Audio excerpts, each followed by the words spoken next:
अदिति सुबह खिड़की का पर्दा हटाती है तो उसे धुंध के सिवा कुछ दिखाई नहीं देता। लगता है आज मैं जल्दी उठ गई हूँ, अभी तो रात ही है। अदिति घड़ी की ओर देखती है तो सुबह के 6 बज चुके थे। सुबह के 6 बज गए? बाहर देखो तो समय का पता ही नहीं चलता। ऐसा लग रहा है जैसे रात के 2 बजे। अदिति दोनों बच्चों को स्कूल जाने के लिए उठाती है। नील, खुशी, उठ जाओ बेटा, स्कूल जाना है ना। अदिति दोनों बच्चों को उठाती है और स्कूल जाने के लिए तैयार करने लगती है। इधर सिद्धि किचन में बच्चों के लिए लंच तैयार कर देती है। सिद्धि, बच्चों का लंच तैयार हो गया तो पैक कर दे, इनकी बस आती होगी। भाभी, मैंने लंच तैयार कर दिया है लेकिन बस तो अभी तक नहीं आई। अरे आ जाएगी, ठंड के कारण लेट हो गई होगी। जब बहुत देर तक दोनों बच्चों की स्कूल बस नहीं आती तो अदिति बस के ड्राइवर को फोन करती है। मैडम जी, आपने देखा नहीं बाहर कितना घना कोहरा है। ऊपर से आपका घर खेत के पास है, वहाँ तो 0 विजिबिलिटी है। मैं वहाँ नहीं आऊंगा, आपको बच्चों को लेकर 2 किलोमीटर पैदल जाना होगा। अरे भैया, ये आप कैसी बात कर रहे हो? इतनी ठंड में बच्चे 2 किलोमीटर पैदल नहीं चल पाएंगे। तो आप क्या चाहती हो, मैं बस लेकर खेत में आऊँ? वहाँ आने में मुझे बहुत वक्त लग जाएगा। आपका घर शहर से अलग ही है, आसपास सिर्फ खेत ही खेत है। इधर आने में बड़ी दिक्कत होती है। ठंड के मौसम में तो वैसे भी कुछ दिखाई नहीं देता वहाँ। आपकी वजह से दूसरे बच्चे भी स्कूल के लिए लेट हो जाएंगे। बच्चों को लेकर आप ही आ जाओ, वरना रहने दो। अदिति दोनों बच्चों को लेकर घर से बाहर 2 किलोमीटर दूर पैदल चलकर जाती है। नील, जल्दी जल्दी पैर बढ़ाओ बेटा, बस छूट जाएगी। मम्मी, ठंड के कारण मुझसे चला ही नहीं जा रहा। अदिति के पास बार बार ड्राइवर का फोन आता है। अरे बहन जी, जल्दी आओ वरना मैं चला जाऊंगा। अरे भैया, बस 2 मिनट रुक जाओ, हम पहुंच ही वाले हैं। नील और खुशी, जल्दी चलो नहीं तो बस छूट जाएगी। दोनों बच्चे दौड़ने लगते हैं। अदिति को भी उनके साथ दौड़ना पड़ता है। तब कहीं जाकर दोनों बच्चे स्कूल बस तक पहुंच पाते हैं। दोनों बच्चों को बस में बिठाकर अदिति घर आती है। मेरे तो हाथ पैर सुन्न हो गए। खेत के पास घर होने के कारण सर्दियों में बड़ा नुकसान हो रहा है। कोई नहीं भाभी, आप थोड़ी देर आराम से बैठ जाओ। घर के अंदर भी काफी ठंड है, ऐसा लग रहा है जैसे कोहरा घर के अंदर आ गया है। ठंड के मारे मेरे जोड़ों में दर्द बढ़ गया है, हाथ काम नहीं कर रहे। गर्मियों में तो मैं तुम लोगों की मदद कर देती थी, लेकिन ठंड में ओहो, इस ठंड ने तो मेरी तकलीफें 2 गुनी कर दी है। माँ जी, आपको ठंड में काम करने की जरूरत भी नहीं है। मैं और सिद्धि है ना, हम दोनों मिलकर सारा काम कर लेंगे। लेकिन ठंड में सबके शरीर सुस्त पड़ जाते हैं। सिद्धि को नाश्ता बनाने में देर हो जाती है। अरे आज क्या हो गया, हमें नाश्ता मिलेगा कि नहीं? आप लोग बैठो, मैं बस 2 मिनट में नाश्ता ला रही हूँ। सिद्धि, तू सुबह से ठंडे पानी में काम कर रही है, ला नाश्ता मैं लगा देती हूँ। अदिति सबके लिए नाश्ता लगाती है। नाश्ता करने के बाद दोनों भाई ऑफिस जाने के लिए घर से बाहर निकलते हैं। सुबह के 9 बज गए, लेकिन आज तो कोई टैक्सी, ऑटो या रिक्शा तक नजर नहीं आ रहा। भैया, टैक्सी, ऑटो या रिक्शा तब नजर आएंगे जब सड़क नजर आएगी। मुझे तो सड़क ही नजर नहीं आ रही। ऐसा लग रहा है जैसे कोहरा ऊपर से उतरकर नीचे आ गया है। मुझे तो लग रहा है हमें यहाँ कोई गाड़ी नहीं मिलने वाली। हाँ, हमें पैदल चलकर यहाँ से बाहर निकलना होगा। दोनों भाई कुछ दूर तक पैदल चलते हैं, लेकिन उन्हें कोई सवारी नहीं मिलती।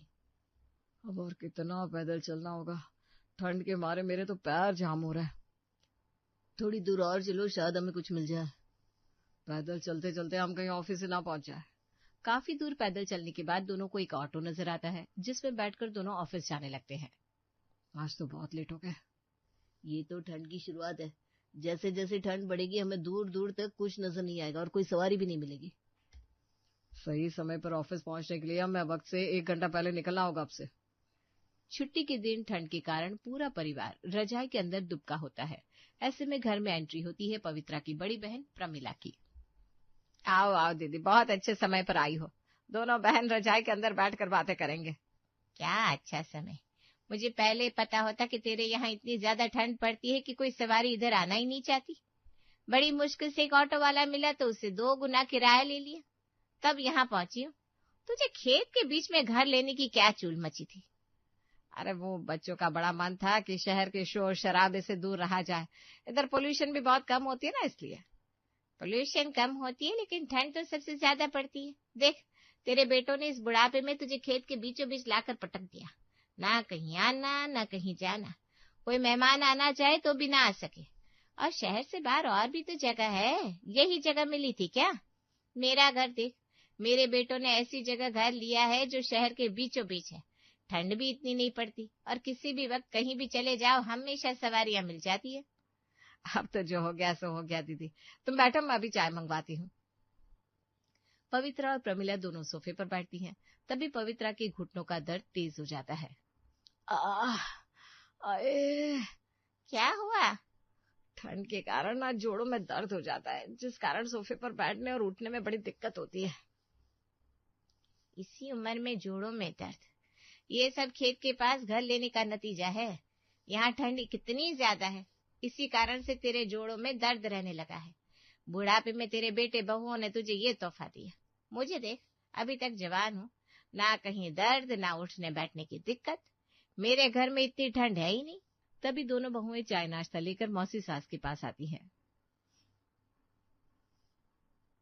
मौसी जी, चाय पी लो, ठंड में अदरक वाली चाय पीकर आपको आराम मिलेगा। अदरक वाली चाय की जरूरत तो पवित्रा को है। तुम लोगों ने क्या हालत कर दी है इसकी? ऐसी बात नहीं है दीदी, मेरी दोनों बहुएं मेरा बहुत ध्यान रखती है। मेरे घुटनों में गरम तेल की मालिश भी करती है। तभी क्यों नहीं? तेरे घुटनों में अभी दर्द हो रहा है ना? अदिति बहू, पवित्रा के घुटनों में तेल लगा दे। जी मौसी जी, अभी लाती हूँ। अदिति तेल की शीशी उठाकर लाती है, लेकिन उसमें तेल खत्म हो चुका था। मम्मी जी, तेल तो खत्म हो गया है, मैं अभी बाजार से लेकर आती हूँ। अरे बाजार जाने की क्या जरूरत है, ऑनलाइन मंगवा ले, अभी 10 मिनट में देकर जाएगा। मौसी जी, हमारे घर तक डिलीवरी बॉय नहीं आते। यहाँ ठंड ज्यादा होती है ना, और कोहरा भी घना होता है, जिससे उन्हें यहाँ आने में दिक्कत होती है। बस खेत के पास घर लेने के मजे ले लो। इन बेचारियों को छोटी छोटी चीजें लेने के लिए घर से बाहर चलकर जाना पड़ता है।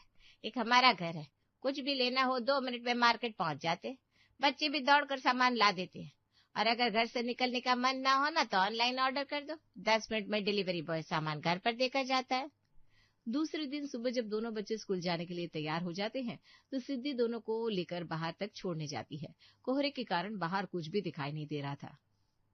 अदिति बहू, ये सिद्धि दोनों बच्चों को लेकर कहाँ जा रही है? मौसी जी, सिद्धि उन्हें बाहर तक छोड़ने गई है। हमारे घर से थोड़ी दूर जाकर बच्चों की स्कूल बस मिलती है। क्यों, स्कूल बस घर तक नहीं आती क्या? नहीं मौसी जी, खेत के पास घर होने के कारण यहाँ ठंड और कोहरा बाकी जगहों से बहुत ज्यादा होता है ना, जिस कारण स्कूल की बस हमारे घर तक नहीं आती। हमें बच्चों को बस में बिठाने के लिए काफी दूर उन्हें पैदल लेकर जाना पड़ता है। हाय रे बेचारे बच्चे, इस ठंड में उन्हें इतनी परेशानी। अरे खेत के पास घर लेने की जरूरत क्या थी? मेरे पोते पोती को लेने स्कूल की बस बिल्कुल घर के दरवाजे पर आती है, उन्हें बिल्कुल भी चलना नहीं पड़ता। बता जरा, तेरा नील तो ठंड में नीला पड़ जाता होगा। इतनी सी उम्र में नन्हे बच्चों पर इतना जुल्म, तो कुछ कहती क्यों नहीं? कोई ना मौसी जी, हमारा काम तो चल ही रहा है। काम तो तुम दोनों बहुएं चला रही हो। तुम दोनों बहुएं अगर बैठ जाओ तो ये घर बिल्कुल ना चले। इतनी ठंड में सुबह सुबह उठकर घर के सारे काम करना, बच्चों को स्कूल बस तक पहुंचाना कोई मामूली बात है क्या? दोपहर में भी अदिति दोनों बच्चों को घर लाने के लिए बाहर जाती है। वो पैदल कुछ देर तक चलकर जाती है और दोनों बच्चों को पैदल लेकर घर आती है। दोनों बच्चे अब आ रहे हैं? इतनी देर हो गई? हाँ मौसी जी, इन्हें पैदल लेकर आना पड़ता है ना, स्कूल बस इन्हें घर तक नहीं छोड़ती। बेचारों की सारी एनर्जी तो पैदल स्कूल आने जाने में ही निकल जाती होगी, तभी तो दोनों इतने कमजोर लग रहे हैं। अरे इतनी दूर घर ले ही लिया है तुम लोगों ने। मेरे घर के बच्चे तो स्कूल खत्म होने के आधे घंटे बाद ही घर पहुंच जाते हैं। उन्हें खाना खाकर 2 घंटे आराम करने का वक्त भी मिल जाता है। नील और खुशी को तो आराम करने का वक्त भी नहीं मिलता। ऐसी बात नहीं है मौसी जी, नील और खुशी दोनों बहुत एनर्जेटिक है, और फिर रात में दोनों समय पर सो जाते हैं, इनकी नींद तो पूरी हो जाती है। सिद्धि बहू, ये तो बच्चे हैं, इन्हें क्या पता इनके साथ क्या हो रहा है। लेकिन तुम दोनों तो इनकी माँ हो, तुम्हें अपने बच्चों की हालत समझनी चाहिए। अब ये मत सोचना मैं तुम दोनों को भड़का रही हूँ, लेकिन पवित्रा को तुम्हारे बच्चों की थोड़ी सी भी फिक्र होती ना, तो बेटों को खेत के पास घर लेने से मना कर देती। मैं तो अपने पोते पोतियों को अपनी जान से भी ज्यादा प्यार करती हूँ। प्रमिला कोई मौका हाथ से जाने नहीं देना चाहती थी। मौका मिलते ही वो कभी प्रतिभा को भड़काती, कभी बहुओं को, यहाँ तक कि उसने बच्चों तक को नहीं छोड़ा। एक दिन दोनों बच्चे खेलने के लिए बाहर चले जाते हैं। खेलते खेलते दोनों खेत में चले जाते हैं। काफी देर बीत जाने के बाद, अरे अदिति, दोनों बच्चे दिखाई नहीं दे रहे, कहाँ चले गए दोनों? हाँ, दोनों बच्चों के ना होने से घर कैसे सूना सूना सा लग रहा है। बाहर खेलने गए थे, भी आते ही होंगे। भाभी, इतनी ठंड में आपने उन्हें बाहर क्यों जाने दिया? देख ले तरुण बेटा, दोनों बहुएं न जाने किस धुन में है, उन्हें बच्चों की फिक्र ही नहीं है। अरे मेरी बहुएं तो बच्चों का पूरा ध्यान रखती है। एक ये दोनों है जब पता है तुम लोगों का घर शहर से इतनी दूर खेत के पास है तो ठंड कितनी होगी, उन्हें ठंडी हवा लग गई तो लेने के देने पड़ जाएंगे। प्रमिला एक तीर से कई निशान साध रही थी। कोई नहीं मौसी जी, मैं उन्हें लेकर आता हूँ। तरुण बाहर जाता है और दोनों बच्चों को खेत से लेकर घर आता है। खेत में पानी होने के कारण दोनों बच्चों के जूते मिट्टी में सने होते हैं, जिससे घर गंदा हो जाता है। नील, खुशी, तुम दोनों को खेत में जाने की क्या जरूरत थी?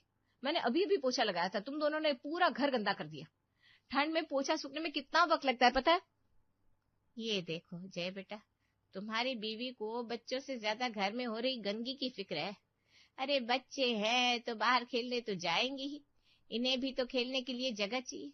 अब तुम लोगों ने खेत के पास घर ले ही लिया है तो ये खेत में ही खेलेंगे। मेरे पोते पोती तो खेलने के लिए पार्क में जाते हैं। हाँ, मेरा घर शहर में है ना, वहाँ बच्चों के खेलने के लिए प्रॉपर पार्क बना हुआ है, तो बच्चे वहीं जाकर खेलते, हमें कोई टेंशन नहीं होती। मौसी जी ऐसी बात नहीं है, अदिति और सिद्धि बच्चों की बहुत केयर करती हैं। वो तो मैं देख ही रही हूँ भाई, दोनों बच्चे बेचारे डरे सहमे हुए से बैठे हैं। एक दिन की बात है, जय और तरुण दोनों ऑफिस के लिए निकल रहे थे। अभी तो 8 ही बजे, तुम दोनों इतनी जल्दी ऑफिस जा रहे हो, क्या बात है जय तरुण, घर में कोई परेशानी है क्या? मौसी जी सबसे बड़ी परेशानी तो आप है। नहीं मौसी जी, परेशानी की तो कोई बात नहीं है, ऑटो या रिक्शा लेने के लिए हमें थोड़ी दूर आगे तक जाना होता है ना, इसलिए हम घर से जल्दी निकलते हैं। ओहो, अब समझी, तेरे घर तक तो कोई गाड़ी ही नहीं आती, इसीलिए तो बेचारे बच्चों को भी सुबह सुबह पैदल जाना पड़ता है। अरे इस तरफ तो कोई ऑटो वाला आने के लिए तैयार ही नहीं होता। अब क्या करे, घर ही ऐसी जगह पर है, कोई ना, अब मुसीबत है तो झेलनी तो पड़ेगी, क्या कर सकते हैं। भैया चले, बहुत देर हो जाएगी। हाँ हाँ चलते हैं। दोनों भाई मौसी जी की बातों को नजरअंदाज करके ऑफिस के लिए निकल जाते हैं। प्रतिभा और प्रमिला दोनों सोफे पर बैठी चाय पी रही थी, तभी सिद्धि वहां पोछा लगाने आती है। सिद्धि बहू, मुझे तो तुझे देख करना बहुत तरस आता है। क्यों मौसी जी? इतनी ठंड में तू पोछा कैसे लगा रही है? सुबह सुबह मैं मुंह धो रही थी ना तो पानी बिल्कुल बर्फ की तरह ठंडा था, ऐसे लग रहा था जैसे हाथ सुन्न पड़ गए।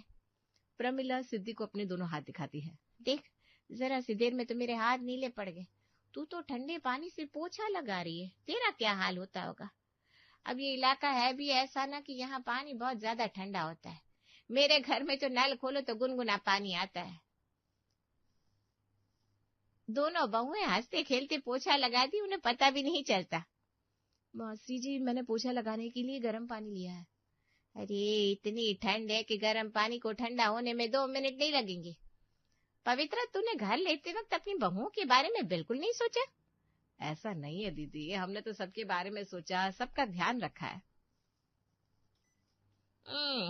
मुझे तो नहीं लगता।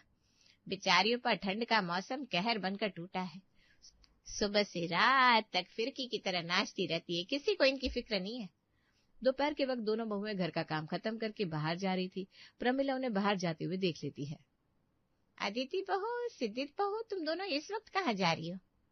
मौसी जी हम सब्जियां लाने बाजार जा रही हैं। घर की कुछ छोटी मोटी चीजें और बच्चों की कॉपी पेंसिल भी खत्म हो गया। खेत के पास घर होते हुए भी यहाँ सब्जी नहीं मिलती, बोलो तुम दोनों को सब्जी लाने के लिए बाजार जाना पड़ता है। अब खेत के पास घर होने का क्या फायदा? मौसी जी अब हम खेत से सब्जियां खुद तो नहीं तोड़ेंगे, घर दूर होने के कारण इधर कोई सब्जी वाला नहीं आता, और घर की छोटी मोटी चीजें तो मार्केट में ही मिलेगी ना। मार्केट तो यहाँ से कोसों दूर होगा, हमारा घर तो मार्केट के बीचों बीच है, सब्जी वाला भी रोज ताजी ताजी सब्जियां लेकर घर पर आ जाता है। ये तो बहुत अच्छी बात है मौसी जी। अच्छा हम बाजार से आते हैं। जल्दी आना, इस इलाके में बहुत जल्दी रात हो जाती है। खेत की ओर से आने वाली ठंडी हवा तुम दोनों को लग गई ना तो दोनों की तबीयत खराब हो जाएगी, और यहाँ तो डॉक्टर के पास जाना भी बड़ी आफत होती होगी। आप चिंता मत कीजिए मौसी जी, हमें कुछ नहीं होगा। कैसे चिंता ना करूं, तुम दोनों को देख कर ना मुझे बड़ी दया आती है। प्रमिला का प्रवचन सुनकर दोनों बहुएं बाजार निकल जाती है। भाभी मार्केट जाने के लिए मैं बहुत दूर चलना होगा, मैं तो घर का काम करके थक गई हूँ। एक तो ठंड के मौसम में हाथ सुन पड़ जाते हैं, काम भी जल्दी जल्दी नहीं होता। अभी दोपहर का वक्त है सिद्धि, शायद हमें कोई सवारी मिल जाए। तभी दोनों को एक बैलगाड़ी आती हुई दिखाई देती है। अदिति और सिद्धि बैलगाड़ी पर बैठकर मार्केट चली जाती है। सामान खरीद कर वापस घर आने लगती है, लेकिन शाम के वक्त उन्हें आने के लिए कोई सवारी नहीं मिलती तो उन्हें पैदल ही घर आना पड़ता है। प्रमिला को घर आए कुछ ही दिन हुए थे। वो देखती है कि पवित्रा अदिति और सिद्धि के काम में हाथ नहीं बटाती। वो दोनों बहुओं को सुनाती हुए कहती है, पवित्रा, घर के काम में बहुओं का हाथ बटा देगी तो तेरा क्या चला जाएगा? दीदी, मैं गर्मियों के मौसम में घर के काम में अदिति और सिद्धि का हाथ बटाया करती थी, लेकिन जब से ये ठंड का मौसम आया है ना, मेरे जोड़ों में बहुत दर्द रहने लगा है, हाथ ही नहीं उठता। अब ठंड तो सबके लिए है। मैं तो घर के काम में अपनी बहुओं की पूरी मदद करती हूँ। बैठे बैठे मटर छिल दिए, साग सब्जियां काट दिया, आटा लगा दिया। इससे उनका काम भी हल्का हो जाता है और उन पर ज्यादा बोझ नहीं पड़ता। तू तो ठंड का बहाना लेकर बैठ गई, ऐसे थोड़ी ना चलेगा। अब खेत के पास घर ले लिया है तो ठंड तो होगी ही। ये सब तुझे यहाँ घर लेने से पहले सोचना चाहिए था। पवित्रा को समझ में नहीं आता कि वो प्रमिला की बात का क्या जवाब दे। तभी उसकी दोनों बहुएं उसका बचाव करती हैं। मौसी जी, हमने ही मम्मी जी को घर का काम करने से मना किया है। अब हमारे होते हुए मम्मी जी घर का काम करें, ये अच्छा थोड़ी ना लगेगा। हाँ मौसी जी, अगर मम्मी जी को घर का काम करना पड़े तो हमारे होने पर लानत है। घर का काम हमारे लिए बोझ नहीं है, हम तो घर के काम का एंजॉय करते हैं। क्यों दीदी भाभी? हाँ, हमें तो घर का काम करना बहुत अच्छा लगता है। मम्मी जी ने तो पूरी जिंदगी काम ही किया है, अब उनके आराम करने के दिन है। और अब तो ये हमारा भी घर है मौसी जी, भला हम अपना घर छोड़कर कहाँ जाएंगे? हमें तो इसी में रहने की आदत पड़ गई है। हमें यहाँ कोई दिक्कत नहीं है, बल्कि ठंड में भी घर के सारे काम करने में खुशी मिलती है। घर तो परिवार से बनता है मौसी जी, मौसम का क्या है, मौसम तो आते जाते रहेंगे। गर्मी हो या सर्दी, हम हर मौसम में अपने परिवार की कदर करते हैं। अदिति और सिद्धि की ओर से मिले करारे जवाब ने प्रमिला की बोलती बंद कर दी थी। वो चुपचाप वहां से खिसक जाती है और अपने कमरे में चली जाती है। उसके जाने के बाद, मम्मी जी, अब मौसी जी का बहुत हो गया, आपको नहीं लगता इन्हें अपने घर चले जाना चाहिए? तो बिल्कुल ठीक कह रही है बहू, मैं आज ही जय से कहकर दीदी का टिकट करवाती हूँ। शाम को जब जय और तरुण ऑफिस से घर आते हैं तो पवित्रा जय से कहती है कि वो प्रमिला की वापसी का टिकट करवा दे, और वो भी कल का ही। ठीक है मम्मी, मैं मौसी जी का टिकट करवा देता हूँ। दूसरे दिन जब दोनों बहनें सुबह की चाय पी रही थी तब प्रमिला एकदम चुप थी। क्या बात है दीदी, लगता है तुम्हारी तबीयत कुछ ठीक नहीं है। मैं बिल्कुल ठीक हूँ, बस ठंड थोड़ी ज्यादा लग रही है। हाँ वही ना, मैं जानती हूँ यहाँ ठंड बहुत ज्यादा है। तुम तो शहर में रहती हो, तुम्हें इतनी ठंड की आदत कहाँ होगी। तुमसे इतनी ठंड झेली नहीं जा रही, इसलिए मैंने तुम्हारा आज का टिकट करवा दिया है। तैयार हो जा, जय और तरुण ऑफिस जाते समय तुम्हें ट्रेन में बिठा देंगे।